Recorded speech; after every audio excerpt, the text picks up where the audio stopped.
Hey, Joe Zarzaur here with Dr. Evan Malone to talk to you today about cycling injuries or pedestrians that are on bikes. I shouldn't just say cyclists because that sounds like a sporting kind of... Cyclists or commuters. Right, commuters, yeah. There was an article in the New York Times last week or this past Sunday about the number of deaths, and I'll read, an estimated 19 pedestrians a day on average were struck and killed by automobiles in this country in 2022.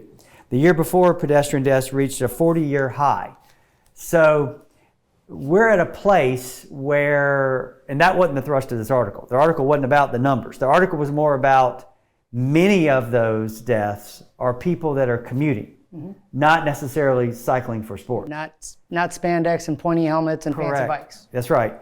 So the significance here is that if there's that many people that are using their bikes as means of transportation for going to the store, going to work, going to appointments, whatever, as their means of transportation, it's really important, I think, for all of us as motorists or people that know people that use bikes as for commuter purposes to be aware that this is happening a lot, where people are distracted drivers, right? So we're as distracted as we've ever been, right? As a population. Cell phones, TikTok, social media, blah, blah, blah.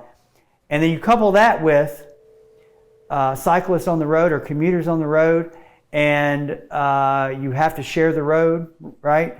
And if you're not paying close attention to where you're driving and you're on TikTok or whatever, or you're trying to navigate with your phone or whatever you're doing with your phone, you have a lot higher incidence of weaving off the road. All you got to do is weave off the road, the lane a little bit, and strike a cyclist, and you can kill that person. Or be coming and going in and out of traffic like a driveway and not see a cyclist who's on a sidewalk, right? Or in a bike lane.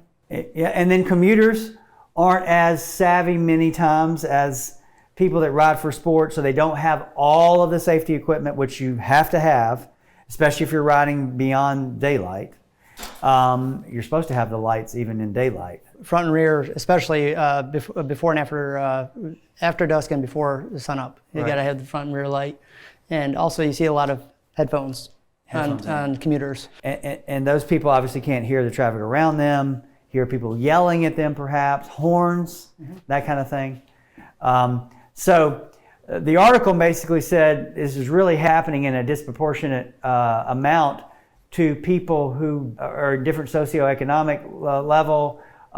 Racial disparities abound in this category of people that are getting killed. Urban settings, more commuters, more people using their bikes for commuting purposes, and more traffic. Yeah. So I think one other thing to add to that, we're not going to see now, we're going to see it probably 3 years from now, e-bikes, all these scooters and rental programs in different cities. We're going to see the data from 2021, 22, 23 in a couple of years from now, to see if those are involved in more commuters, for instance, are out there, which is great, but there's more people to be injured if one party or another is not listening. Yeah, and if the numbers are already a 40-year high before you factor in these e-bikes, they go faster. Yeah, they're deceptive to a motorist. That are going to encourage more people to commute that maybe didn't commute because you don't have to pedal, right? So that's, unfortunately, that's probably going to make this situation even worse. But as a motorist, put your phone down. You don't want to be on the other end of hurting somebody or killing somebody, heaven forbid, because that haunts you forever. And you just got to pay attention to what you're doing. If you have questions about a bike injury, we're going to put some stuff underneath this video, the links to the regulations about bike safety in Florida, how to make sure your bike is equipped safely for riding on a street.